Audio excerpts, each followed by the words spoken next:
Good afternoon, everyone. Thank you for coming. I am Terry Green. I am with Leadership Medina County in a number of capacities. One is I'm the director for our LEAD Institute, and I'm also a member of our Leadership Medina County Community Education Planning Committee, which is a committee that plans educational opportunities for alumni and the community twice a year, usually in the spring and then also the fall. So this is our spring series, the Lunch and Learn series. And this is actually our third session that we're running of the Nonprofit Lunch and Learn series. And today we have three nonprofits with us, which I'm excited for you guys to learn about. The first one we have is Cups Cafe, and Cindy's here from Cups Cafe that you'll meet here in a second. And then also Lisa Morrison from Integrated Community Solutions and Teresa Stafford from Hope and Healing. And they've all got some great information to share with you about what they do in the community, volunteer opportunities, funding opportunities, sponsorship opportunities, all that fun stuff. But today's program is actually made possible by some of the sponsors that we have for Leadership Medina County that are civic-minded organizations such as Westfield Insurance, Automation Tool and Die, Westfield Bank, RPM International, Sandridge Crafted Foods, Ravago, the University of Akron and Medina, which formerly known as the Medina County University Center, and then also Huntington National Bank. So we'd like to thank them all for leading the way and bringing conversations like this to life with their donations to our organization. So just a couple of things, since we only have an hour to showcase these three incredible nonprofits. We're going to share the speaker bios. I think Gabby's going to put those in the chat box for us so you can read those at your leisure for for Cindy, Lisa, and then also Teresa. And we're going to review a few housekeeping items just before we get started. If you have any questions along the way as each of our presenters are presenting, please go ahead and put your questions in the chat box. You can either put them in the general chat box or you can private message me separately in the chat box. And I will be sure to make sure that those speakers get the questions that you're asking. And we are also going to have at the end of today's session, staying true to what we do at Leadership Medina County, we will have a short survey or an evaluation for everybody to participate in. That'll pop up. Jen will do that right before we log off and ask you to please complete that. And if you haven't figured it out already, we are also recording this session. We have a number of people that register for these sessions that unfortunately aren't able to make it or the date doesn't coincide with them. So we'll actually upload this recording to our YouTube channel and then push that out afterwards so people can review it at their leisure at a different time, maybe during lunch or something like that. So without further ado, we are going to start with Miss Cindy Maxwell with Cups Cafe, and she is going to tell us a little bit about what they do. And Cindy, you should be able to share your screen if I'm not mistaken. Okay, great. Well, as I am sharing my screen, I will let you know that I am a little sickly, but medicated and feeling a lot better. So if I start coughing, I will mute myself so that I don't overwhelm you with the loveliness that I am living with. But if you're not familiar with Cups Cafe, we are right in the middle of the heart of Medina, 126 North Court Street, about a block and a half really from the square.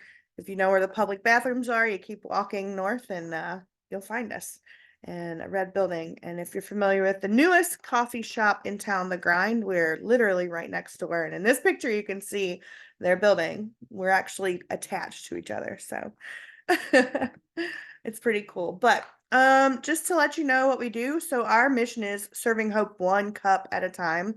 And we really just want to do that by creating this space and a place where anyone and everyone is welcome. We do serve coffee. And my running joke lately is it's just coffee. It's nothing special. And it's the same coffee that you probably drink at home. And so the coffee isn't what brings people in. We are a connecting place where we try to help people find hope for their situations. And we are a faith-based organization. So we believe that God is the source of our hope and the provider of all things. We have been serving Medina for 16 years, which is pretty awesome. And we've done that with 100% donations. So we have yet to get anything from the government or grants or anything like that because we are covered very well by a very generous community. So we're excited to continue to serve Medina. I thought the best way to share what we do is to introduce you to two of our guests. That's what we call people that we serve on a regular basis. And these particular two people have been coming to Cups for quite a while. And so I have a video, it'll be about 3.5 minutes, where you can meet all of our friends. Can you hear it?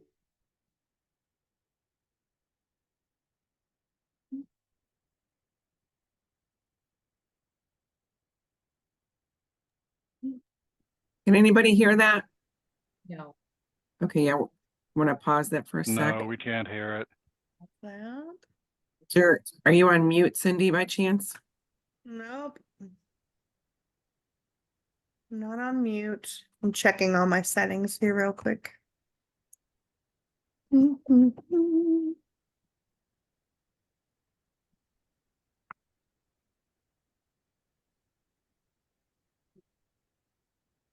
Back. We'll start again and let's see. Anybody hear any music? No.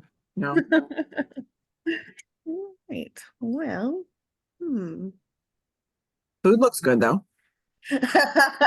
yeah, we paused right there. Yeah, right at lunchtime. Oh, well, anybody have any thoughts? Gabby? She's our tech control in the back. Oh, wait. Share sound. I found something. Let me try again. Here we go. I've been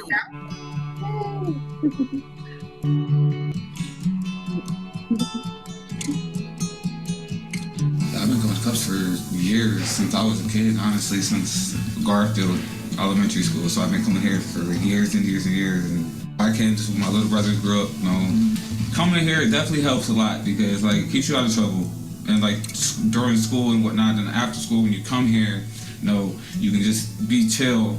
And like growing up throughout the years, you can still come here. Cups has helped me more than I actually ever thought when I was homeless. Like Cindy, Ron Paris, he just helped me out. He got me into my apartment actually. He's the main person that helped me get into my apartment, and Cindy. And I've been spending years in the tent, this and that, and like she just pretty much kept putting me up at hotels and whatnot, and then like she got talking to people, the people that needed to be talked to, and got me my apartment. So like, they helped me out with so much stuff growing up, and like just now, and there's nothing but help up here. Like, that's all it is help. But 2 o'clock, adults gotta go. Then it's the kids. This place was really built for the kids. Like this is really what it was like back in the day growing up. And like I noticed that this is why I came after school, to keep myself out of trouble, my little brothers too, and it definitely works. It definitely helps. Everybody supports each other. Everybody's here. We all come together pretty much. At the end of the day, it's about serving the community and making something change in Medina County. Hi, my name is Tammy Morbito, and I've been coming here for a long time. Years ago, I used to be homeless, but I'm not now at this time. A couple times when I didn't have funds, and they've been helping me out with extra food. Sometimes when we didn't have food and everything at the motel, and sometimes items that we needed at the motel, but if we didn't have certain things, they would help us. And then I just moved into an apartment now, and they were helping me out with a few things that they had. Like they gave me some, I got some kitchen towels and stuff from them. I have a traumatic brain injury, and so sometimes, like when I'm home by myself and everything, I just I feel like I want to talk to somebody or something, and I just come down here, and the people are real friendly that here, and they'll talk to you, and if you can tell them anything you want to talk to them about, and they'll help you out with talking about your problems, or just talk to you for you to have something to do. Well, I have a friend named Jen here, and then now we're really good friends, and she does a craft show, and then I go to some of her craft shows with her, and she lets me set up her craft at a craft show she has, and we became really good friends, and she comes to visit and stuff. but she had a Bible study last year, and it helped me really. It was really good for me because we had two workbooks to do, and it really helped me know more about different things in the Bible doing the workbooks that we had. Come down and see us sometime and have a cup of coffee and a snack or something, or even a good meal.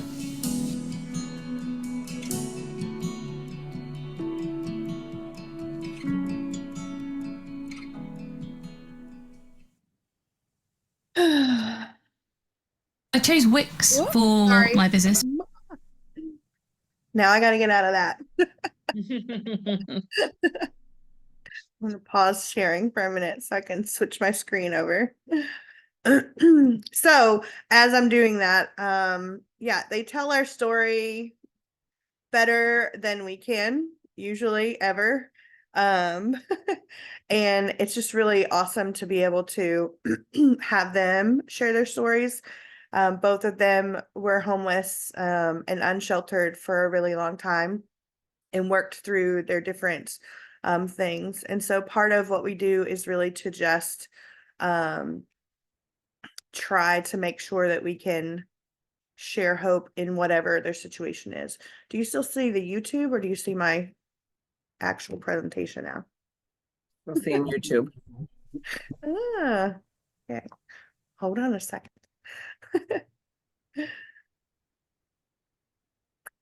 Oh, dun, dun, dun. Well, anyway, I'll keep talking while I'm doing this on my screen. So, one of the biggest things that we do for people like Tammy and Dom, is to try to help make sure that they are connected to the resources that they have or have need for. And so a lot of times that really looks like doing the things that they mentioned, calling people, making appointments with them and for them, and sometimes helping them ask the questions that they don't know how to ask. Sometimes. So are you seeing my screen now? Yep. Yeah, we can see your screen. Yep. Okay, great. So a couple of things that are really important to us that make Cups what Cups is, are creating a safe place. So a safe space, our doors are really open for anyone and everyone. Sometimes when people hear that we're faith-based, you know, we have a lot of church hurt.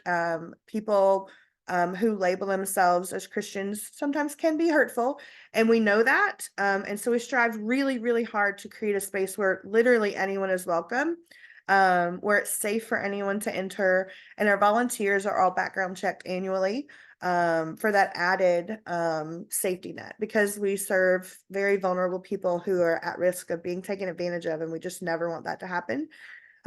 We strive really hard to make sure that we greet anyone and everyone entering in the cafe with a big smile. Smiles communicate that you're welcome here, and if nowhere else, we want them to always know that they're welcome here. That's one of the things that we keep hearing over and over again, is that that feeling of being welcome, of being wanted in a space, is something that a lot of people need and want in their lives. And we're very thankful that we're able to provide that. Hot meals is definitely kind of our biggest ministry. That is, feeding people is what we do. And so there is a hot meal served every single day. Those are all donated meals. Whether that is someone at their house decided to make a bunch of food for us and bring it over. We serve between 80 to 100 people a day. So you're making a lot of food, sloppy joes, tacos, casseroles, and then several of you know that I'm like the queen of making a casserole out of basically anything. So even if you have some other items that you're like, I don't know what to do with, bring it in. We'll figure out how to make it into a meal and share it. Listening ears are really important. There is a place here at Cups where we want to make sure that every person's story is heard. Sometimes it's hard for people to communicate their stories. And sometimes people don't communicate the same way that you or I would be used to communicating. So it takes a lot of patience sometimes. Tammy mentioned that she has a traumatic brain injury. And so there are times where she focuses in on one or two things and continually talks about the same thing over and over again. And so if you don't know her or you haven't met her before, and then you're just introducing yourself to her and you meet her, you would think like, why does she keep telling me this over and over again? But then once you know her story and you hear about her, then it's easier for you to understand. And that's what we've learned, is that by building relationships with those that we serve, we can hear more of their story and then understand them better when they're talking to us. We also strive to meet your basic needs. So I am a nurse by education. I do still have a valid nursing license in the state of Ohio, but this executive director position is my full-time job now. And Maslow's hierarchy of needs, at the very base bottom is like, food, sleep, safety. And those are your basic needs. And it's proven that those have to be met before you can kind of move up in the scale of other needs that you are looking for. And so we try to meet that. So we have food every day. We have opportunities for them to take food with them. We have a food pantry, a community refrigerator and freezer where anyone can come in and shop that and take whatever they need. We do not partner with any of the governmental food banks because we serve a lot of people who don't really have a way to track who they are or where they live, because a large percentage of them are living in their cars or at the local hotel or couch surfing. And so this just makes it one step easier for them to access the food that they may need that they would otherwise not be able to get to. We recently added a shower and a laundry facility. So we have a washer dryer and a shower that is on an ad needed basis. It is a first come, first serve. And we do limit it to one load of laundry per person per day. We can usually do about 2 to 3 loads in a day, depending on when somebody gets there. And again, as it was mentioned in the, excuse me, in the video, at 2 o'clock, we actually kicked all the adults out, which sounds really harsh, but it's not that bad, to get ready for the after school kids. So, and then all of that we're doing is to build community. Numbers are important. I love people more than numbers, but numbers tell a story in a way that sometimes you don't quite get. So this year, 2023, we served over 20,000 meals, 20,817 to be exact, and that is a 53% increase from 2022. Out of those meals, we served 11,341 to students. Every day at the end of the day, that 2 to 4 time period, we start getting kids from local middle school, the high school, and then the elementary school. And so we are serving anywhere between 50 to 60 kids every single day after school. And that is what counts for those total student meals. There's a couple of other things we do for our kids. We have a volunteer tutor. She's a retired math teacher. And in the year of 2023, she volunteered 90 plus hours of private free tutoring for students who needed that. We saw kids who were failing math become A and B students on their own their final semester of the year without meeting with her, and they were able to maintain that. So that was really great. And then last year we implemented 63 different events totaling a little over 120 hours to really cater to that student population. So that would be, Friendsgiving, dinner for the kids. We did a gift exchange. We did a gift shop where they shopped for their families for Christmas for free. We do different activities. We had movie Mondays and things like that over the summer. So it's been really great. We obviously cannot do this alone. I am the sole full-time employee. And then I do have 3 part-time employees now. But in 2023, I only had 2. And so volunteers are kind of where we get everything that we need from. So last year we had 208 volunteers. We served a total of 1,566 hours. And then all of those volunteers, meals, cleaning products, special projects going on in the basement, painting of the picnic tables, everything that we have, people come alongside of us. And so we have about 15 local churches that partner with us on a regular basis, 8 different local businesses, 10 nonprofits that we partner with, and over 180 individual or family donors that help do what we do. And so it's really awesome. I do want to say that there are multiple ways that you guys can partner with us and come alongside of us. One way would be just to share what we are. So if you're walking through the square to one of our great events that we have, or if you're just driving by and you see the coffee cup logo and someone says, "Oh, we should go to that coffee shop." Be like, "Yeah, we should go visit the cups, but it's not really just a coffee shop." And then share what we do. You could So also, Cindy, that's actually a question that came up in the chat. How yeah, often do people stop in thinking you're a restaurant? yeah. So, last year it was happening probably weekly. Um, and so I've been out and about in the community sharing more. So I think it's changing a little bit. But now we're down to like probably once a month, someone will come in. And then now that the grind is next door, there's a couple people that will linger in and be like, "Oh, wait, I'm not in the right spot." I'm like, "That's okay.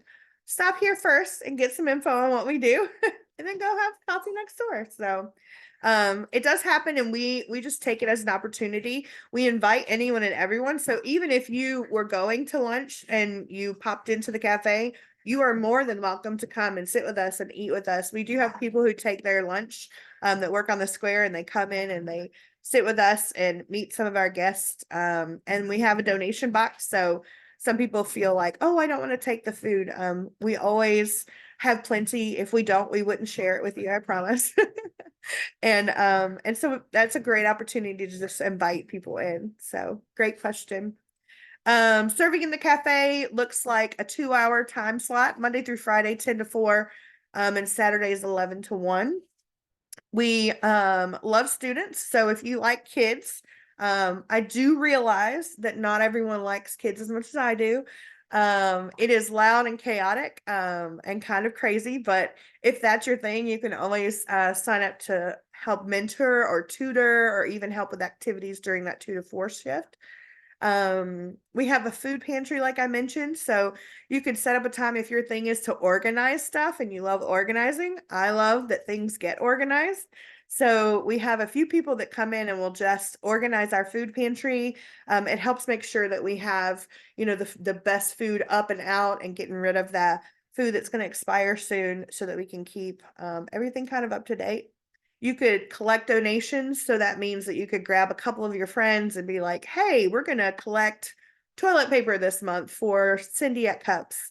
Or you could actually volunteer to go pick up donations. We have, like I said, multiple businesses and organizations that give to us. And so that's a great way to help. And then we always have projects. My brain is always thinking of the next thing. How can we continue to help our community? What need isn't being met when they're in the cafe that we could potentially help connect them to? And so right now we're in the middle of renovating our basement so that we have more space to utilize, especially with our kids doing our after school programming. So there's always special projects, upcoming events that we need specialized skills and people. And so anyone and everyone can help with that. So this is all of our contact information. Sorry, I heard someone. Oh no, go ahead. Yeah, we're just wait. I want Okay. to, yeah, we got to Okay. wrap up here and let Lisa go. Okay.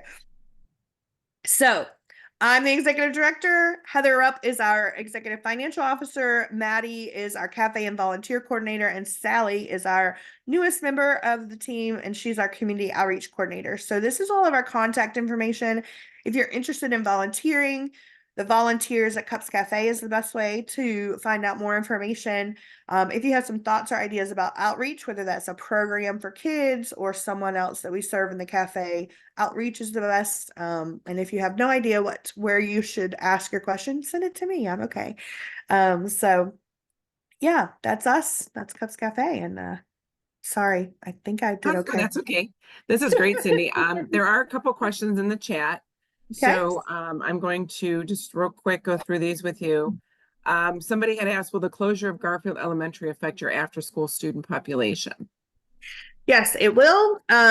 We have between 20 and 25 kids from Garfield specifically that come over in the afternoons. So we're currently working with the schools and the school board to find a solution that will meet the needs of those families. So whether that is us extending our hours or figuring out a way to get them to us. We're working on it. So Okay. And then the other question we have is, well, it's actually not a question, it's a comment. He said that he observes many students at the Medina County District Library after school hours. So, yeah. So I think they're going between you and them. Yep. Yep. They usually come to us, eat some food, and then go back to the library because they're open later than us. So So they get their energy from you and then they go over to the library. Yes. And I have a few friends from the library who'll be like, they'll call and they'll be like, "Did you guys have cake today?" Yes. Sugar, yeah. Well, great. Well, thank you very much, Cindy. And then if anybody else has any questions, they can throw them in this chat because before we close out, we'll give these speakers one last chance to answer any questions. So thank you. All right. So now on to Lisa Morrison, who's going to share her screen, and she is with Integrated Community Solutions, and she's going to tell us about what her organization does. Hi, everybody. First of all, I would like to thank leadership for this wonderful opportunity. I really appreciate it. Love spreading awareness of what we do. I also, like Cindy, I'm under the weather. So if I mute myself and, just forgive me. I wanted, before I got into telling you about our nonprofit, I wanted to share that I am a parent of 3 young adults with autism. They're 20, 22, and 23. So weird to say that. But the reality is they will most likely live maybe decades without me here. And so for families like mine who have a child with special needs, what's going to happen to my loved one when I'm no longer here? That keeps us up at night. And so I started recently, well, a couple of years ago, to think about the type of world I wanted for my kids, the type of community, the type of environment. And I came across a plan where if done right, I could leave them with a supportive environment filled with friends and other caring individuals that will be filled with joy and learning. And that is what I want for my kids. That is what I want for all folks like them as well. And so that's why I started my nonprofit. The other reason I started this nonprofit is because I wanted to help address some needs that I saw in the developmental disabilities community. So with that, let's talk about our nonprofit. All the little boxes are in my way. There we go.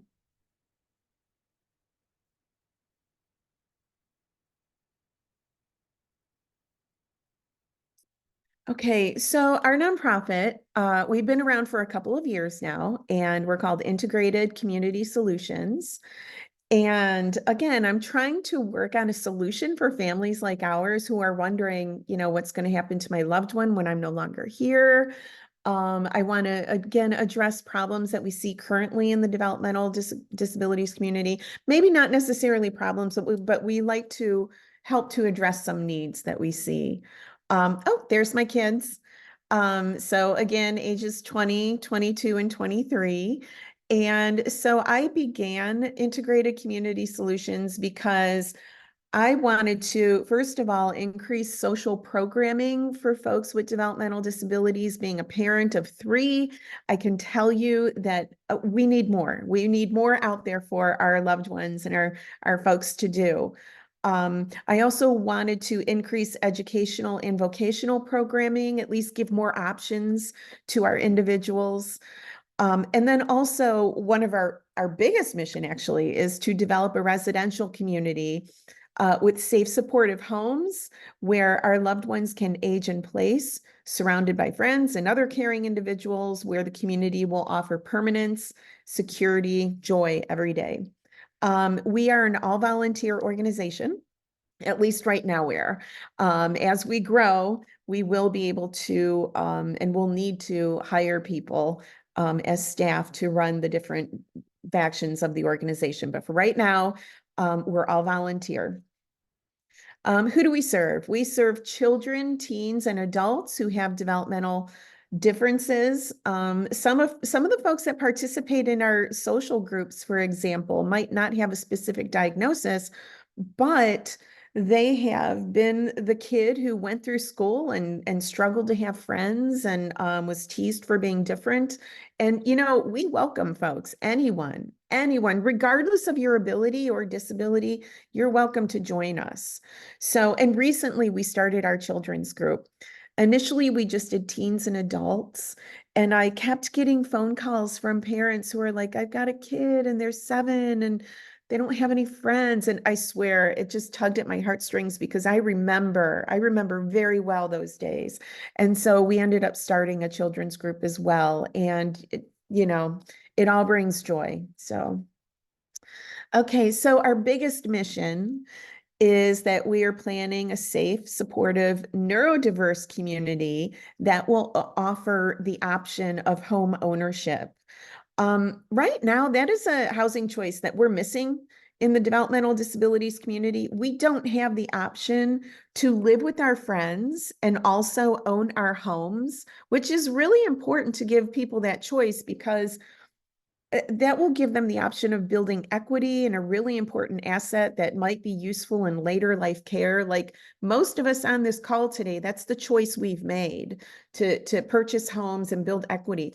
Well, I'm bringing an option to Medina County that'll give our folks that option. And actually, our community will be the first community of its kind in Ohio. I found communities like this around the country where home ownership was actually offered.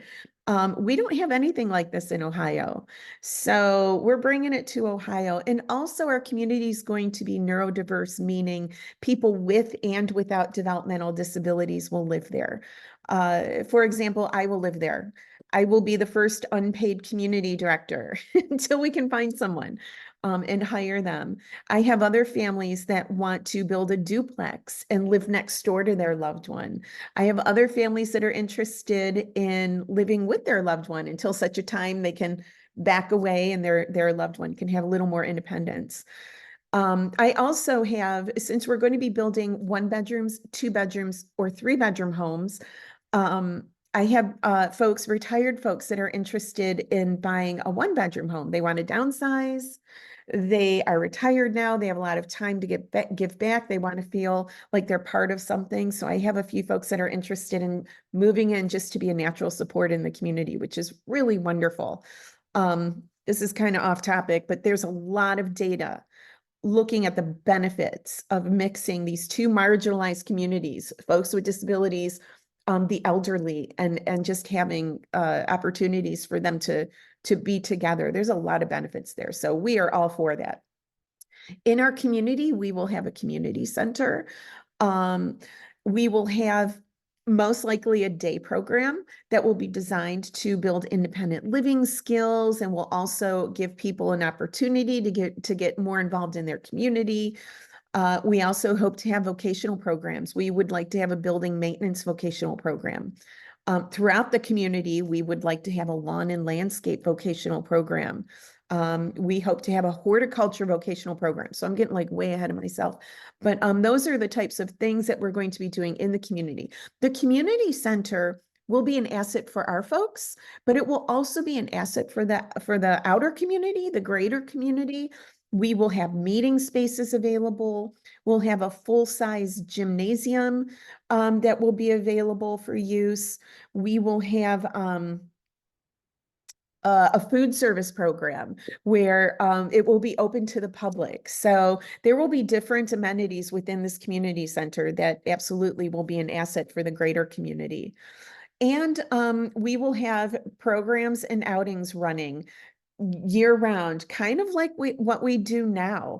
We have a lot of social enrichment programs that we run every month. Those will continue. However, I won't have to scramble to find space to run those programs. We'll be able to run them out of our community center once that is built.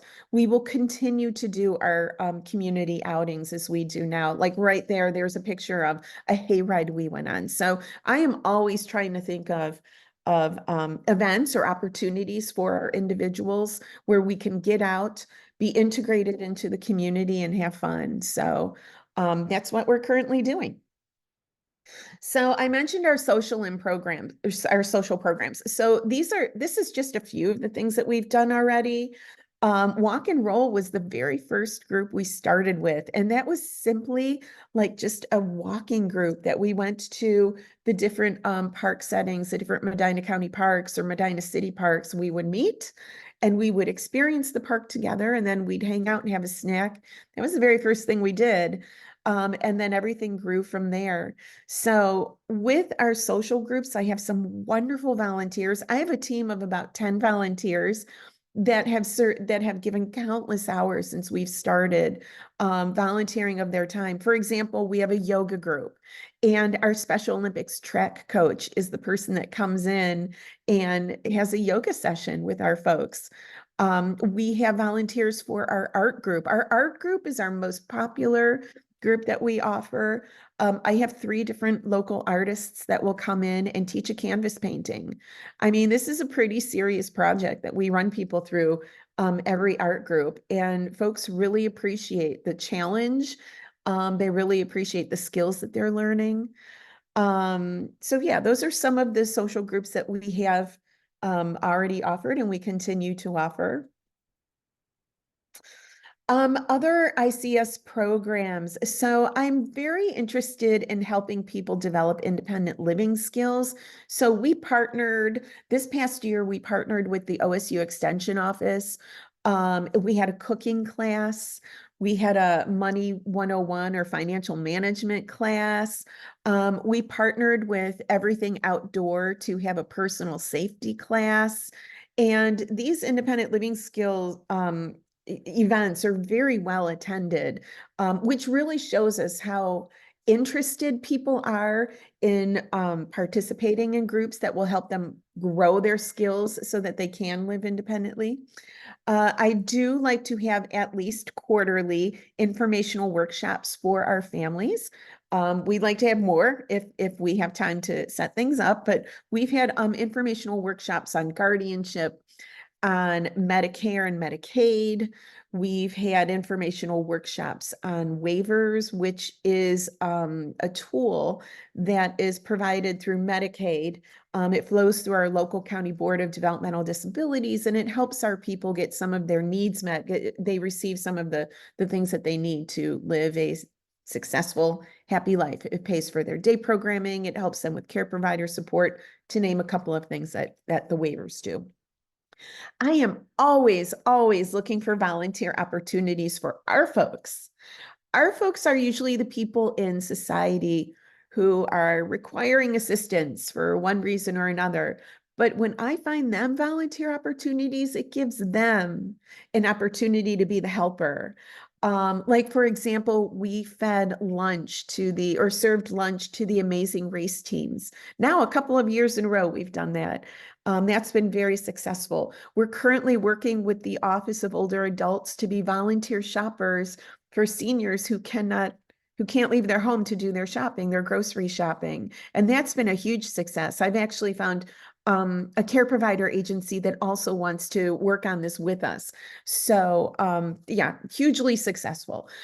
In the summers, we work with Feeding Medina County. We have a volunteer opportunity where our folks come in and they help to organize the shelves with food. They help to separate the food and organize that. And then, yeah, we work with Cindy at Cups Cafe. We're looking for folks who have food that they are not going to do anything with, and we will pick it up and we will deliver it to Cindy so that she can do the good work that she does.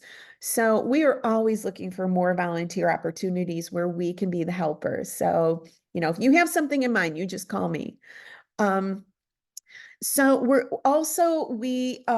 the future, we'll have vocational training opportunities once we have our community built, and I'll get more into that in a minute.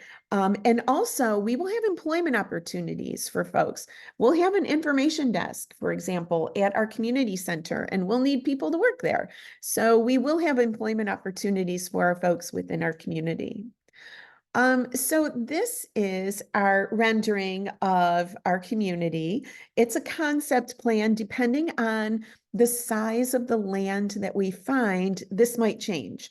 So currently we're looking for 12 to 20 acres in Medina County. We need sewer and water.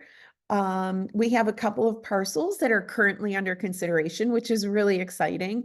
When I started this whole plan, I was told about 8 years. You'll get things done in about 8 years. Well, I'm currently on my 3rd year into it, and we might be very close at obtaining land. So that puts me like years ahead of schedule, which is terrifying, but at the same time, it makes me very happy. So, but that would be our conceptual design. That design is actually called a pocket community design. It's pretty popular in some areas.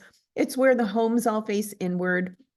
The road in the community goes on the outside of the homes so that you don't have any roads intersecting where people would be gathering and where community would be formed.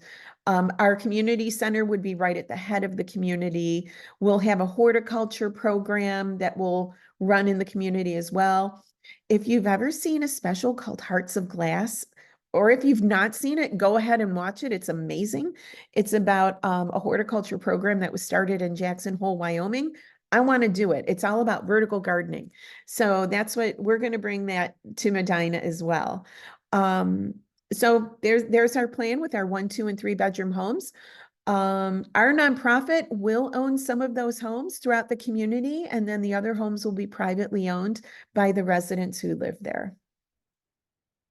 There's a rendering, a concept drawing of one of what our homes could look like. I love it. I would love our homes to look like that. That's what I'm going for. That particular drawing right there is a plan for two bedroom homes on either side of that triplex with a single bedroom home in the middle. So in our community, all of our homes will have a front porch, and they'll all be facing inward, as you saw. So we really hope to develop a sense of community for people so that, you know, they're in a place where they have friends, they feel like they belong, and it's very safe and supportive. There's a concept drawing for our community center, our enrichment center. On one side, we do envision having that full-size basketball court. By the way, it is really hard to find basketball court space in Medina. Like, we have a basketball group that we run every year, and it is hard to find space. Every year, so far, I've been able to get space at the County Board of Developmental Disabilities, but you have to pretty much reserve that space like a year in advance. So we know there's a need for more basketball space. So we're bringing that. The other side of the community center will be classrooms and studios and office space, meeting spaces. So a communal space, a dining space. So that's our plan for the community center. So what are our next steps? So we're definitely going to keep expanding our programs and our outings. I'm always looking, as I said earlier, I'm always trying to think of different things that we can do or different needs that we can address. We are very interested in finding more program opportunities and more participants. So one of the ways that you could help our organization is just spread the word. There are a lot of folks in our community that don't know about us yet. Our programs are mostly free. Most of our programs are free, and they happen towards the end of the day when our folks really need stuff to do. So we welcome everybody. We're searching for land, as I said. We're getting close. We have a couple of parcels that we're strongly considering.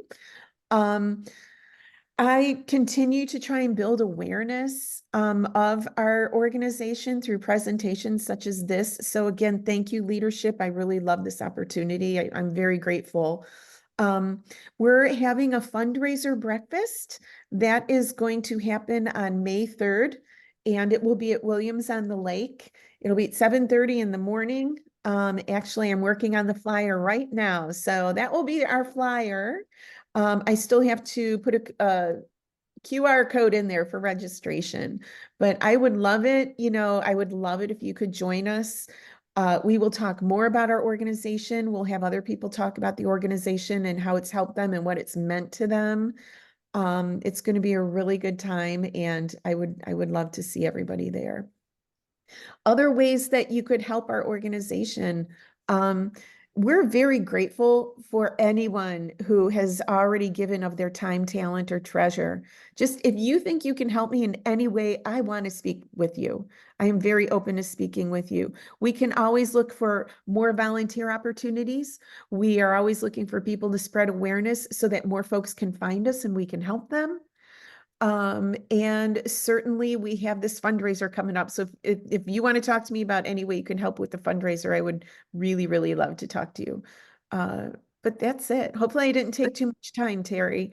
Oh, no, you did good. So Thank you. actually there was one question in the chat box, but you answered it because somebody was asking about whether you had found a location yet. So so thank you for answering that. And if anybody comes up with any questions for Cindy or Lisa at this point, please put them in the chat box and we can address them before we close out today. But thank you very much, Lisa. That was a great presentation. That's exciting. Yes, So, thank you, Terry. and it's Thank exciting to hear that you're so close to, to possibly finding that property. So that's exciting news. So, Thank you. all right. So we're going to move on to Teresa Stafford, and she is with Hope and Healing here in Medina. And so Teresa, there you are. Okay. So Teresa, we're going to give you the wherewithal to share the screen and tell us a little bit about what Hope and Healing is doing in Medina. And you all see my correct screen? Got it. Yep. Great. Well, good afternoon, everyone. It's awesome to hear all of the amazing work that people are doing in Medina County. Just amazing work, Lisa and Cindy. And I am happy to join the community as the new CEO of taking over for Hope and Healing Survivor Resource Center. This is year 2 for me. So I'm here to share with you a little bit of information about our services and how the community can join in and supporting the work that we do with survivors of sexual violence, domestic violence, and human trafficking. So I want to share with you our mission. I'm really excited about this mission because this is our new updated mission. We haven't really started sharing it publicly, but you all will get a glimpse into it. So at Hope and Healing, we are committed to the prevention of violence through social and systemic change and providing trauma-informed, culturally responsive services to survivors of domestic and intimate partner violence, sexual violence, and human trafficking in Medina and Summit County. We kind of updated our mission because we really wanted to add that culturally responsive services piece because we know that so many survivors unfortunately experience victimization due to the cultural identities that they carry. So we want to make sure it's woven into the infrastructure of the organization.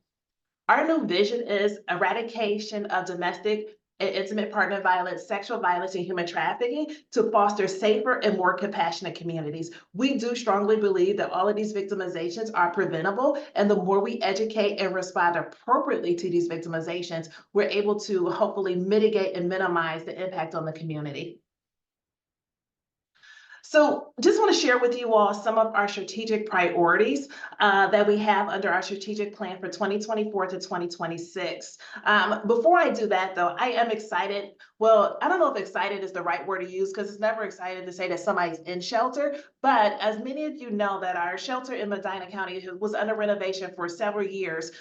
It went under renovation at the height of COVID because we weren't able to really protect people with social distancing in the shelter. And it seemed like a really great time to close the shelter down at that point in time and allow Medina residents to come into the shelter in Summit County and do the renovations. The new space is opened. It is beautiful space. It's updated with a lot of new modern features. It's just a calm, warm, welcoming space for survivors. And we currently have 2 families in shelter today that we're working with. So I am excited for the community that the shelter is back open, but I'm not excited that we even have to exist in the first place, if that makes sense. So, but share with you all some of our strategic priorities. We really want to make sure we are enhancing our client services. We no longer can afford to approach the work in a cookie cutter fashion. We need to be making sure our services are individualized and specialized for those who are harmed. And so in order to do that, just staying on top of best practices, making sure we're using the most efficient curriculum and training our staff to be able to respond effectively. Increased program expansion and innovation. That's again, leaning into innovation. We can't do the things that we always did in the past. I've been doing this work since about 2006.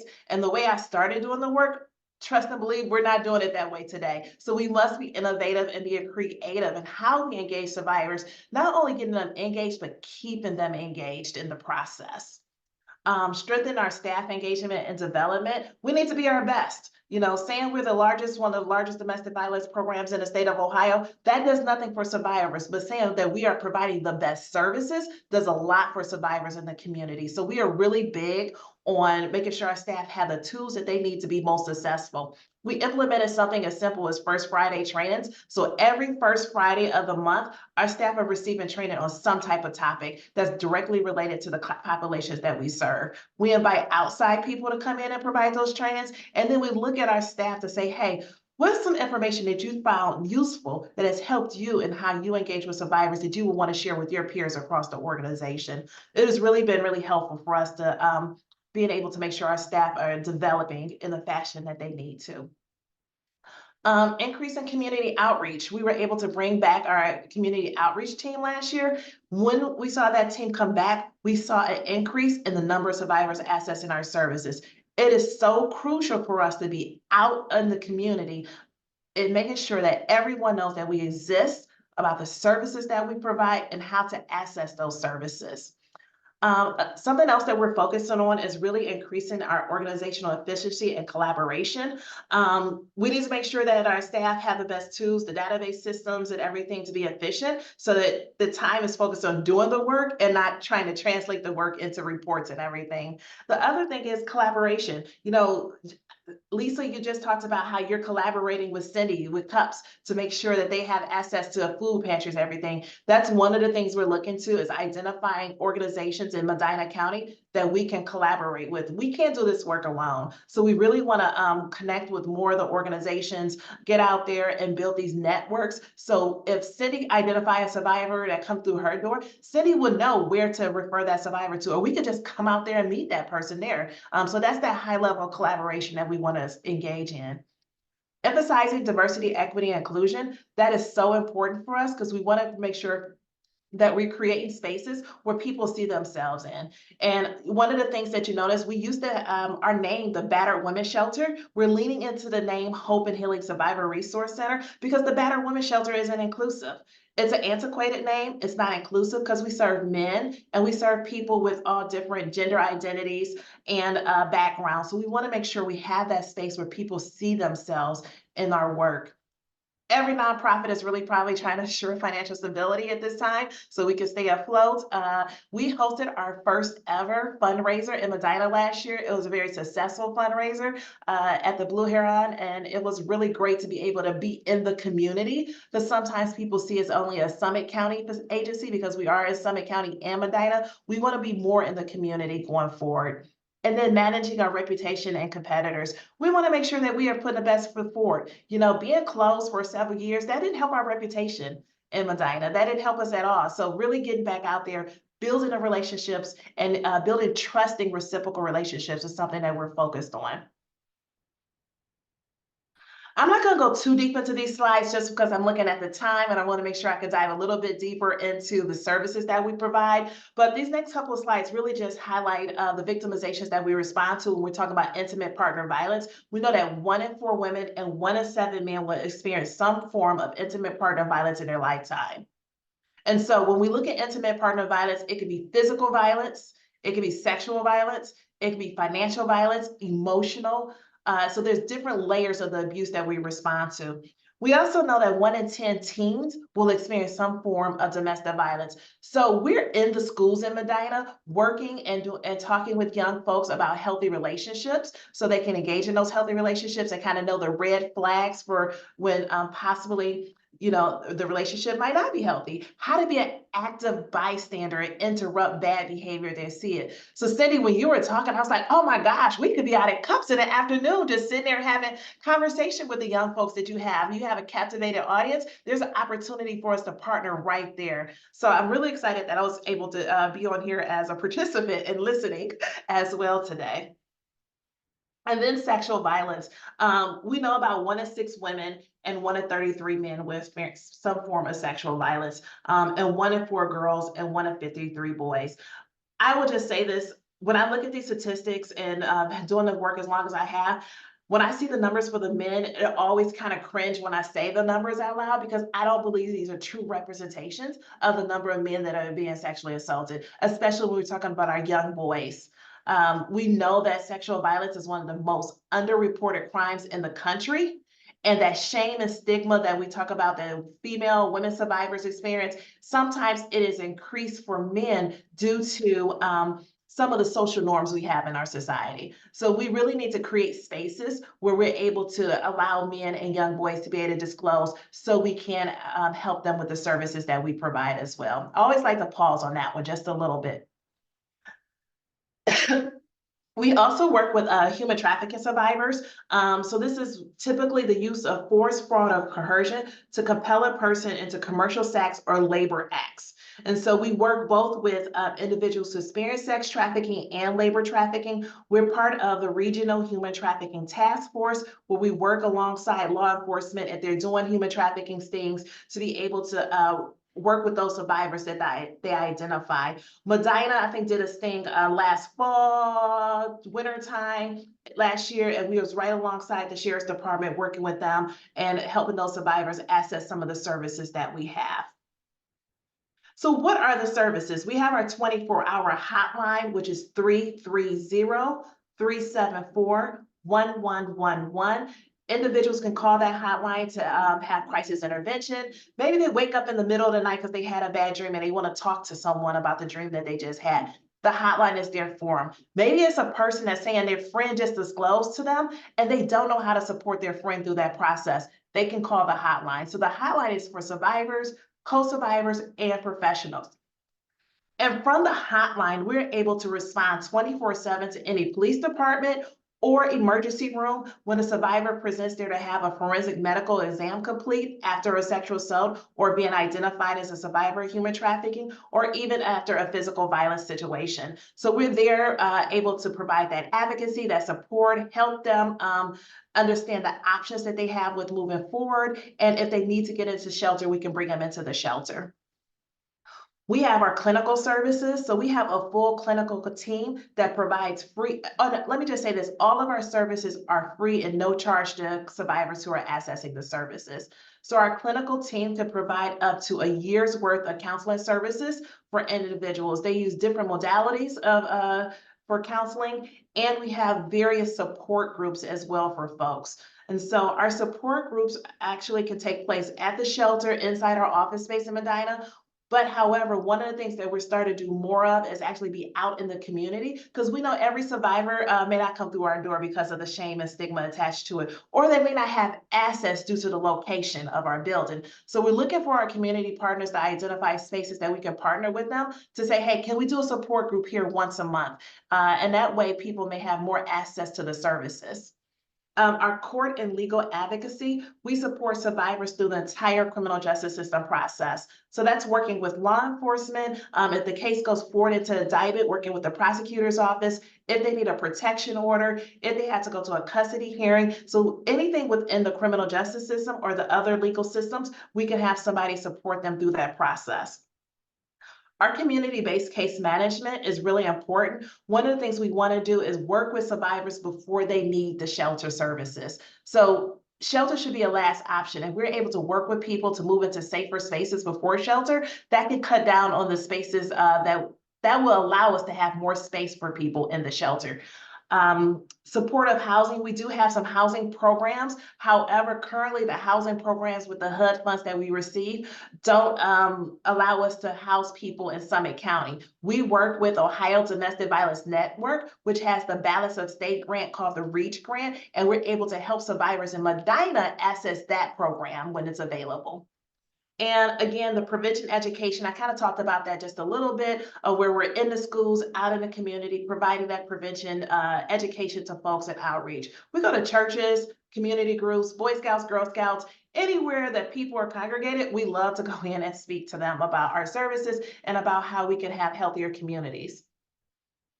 Real quick, just this screen right here says some statistics about our 2023 statistics that's directly related to Medina County. We've provided 78 survivors of sexual assault crisis intervention and 158 DV survivors crisis intervention. 46 survivors accessed our clinical services, which equal to 592 sessions. We did 10 support group sessions. We're hoping these numbers increase next year with us having the space back open. But I just want to highlight this, that, you know, we have been continuously providing services in Medina, even though our shelter was closed. So how can you help? We have volunteer opportunities. I see one of our former board members, Greg Nichols, is on. Greg was a board member for the shelter for many, many years, and also a former board president. We are actively seeking individuals for internships, people that could help support our hotline, even shelter assistance and programming, and of course, board of directors.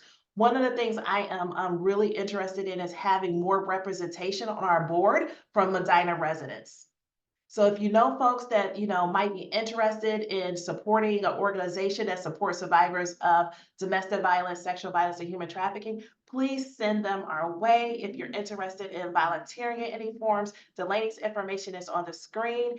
And I'm just going to sit this here for just a second because it has a QR code to our board application. So if you're on here, it's like, oh, this is interesting, I may want to work, you know, get a little bit more information about this. Here's our application. You can also contact me. We can schedule coffee or have a virtual meeting to learn more about the organization, to learn more about the role of our board. But I'm also excited to say that this is our 50th year of providing free comprehensive services. So we have a lot of exciting events that I will share with Terry and her team to share with you all throughout the course of this year. And as we prepare for the next 50 years, hopefully we won't need another 50 years of our services, but we're going to prepare as though we do. Again, here's the hotline, and just remember, we are here to help not only the survivors, but you all as community members as well.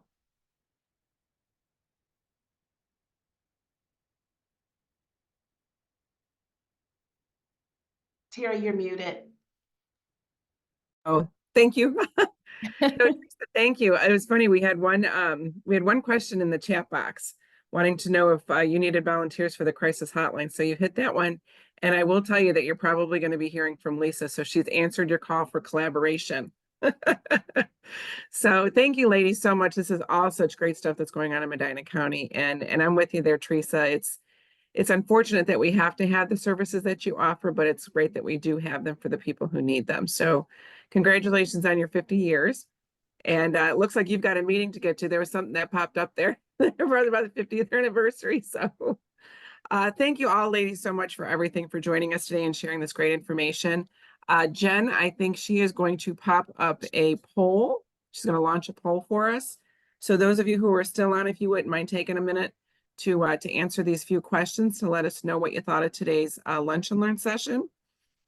And I encourage all of you, while you're doing this, to reach out to these nonprofits for volunteer opportunities. And I know Teresa specifically was looking for board members. They're expanding here now that they've got the home in Medina. So I hope that some of you clicked onto that QR code for her, and you'll be reaching out to her and maybe filling out a board application for Hope and Healing.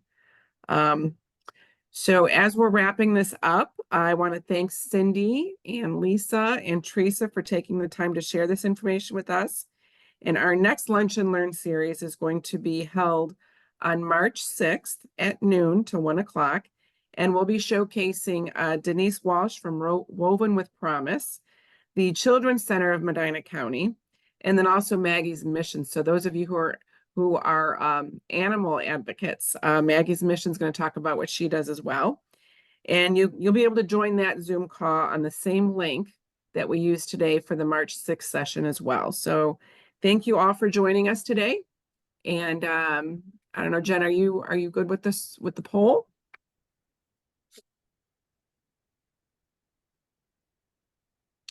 Jen, are you there? I am. We're good.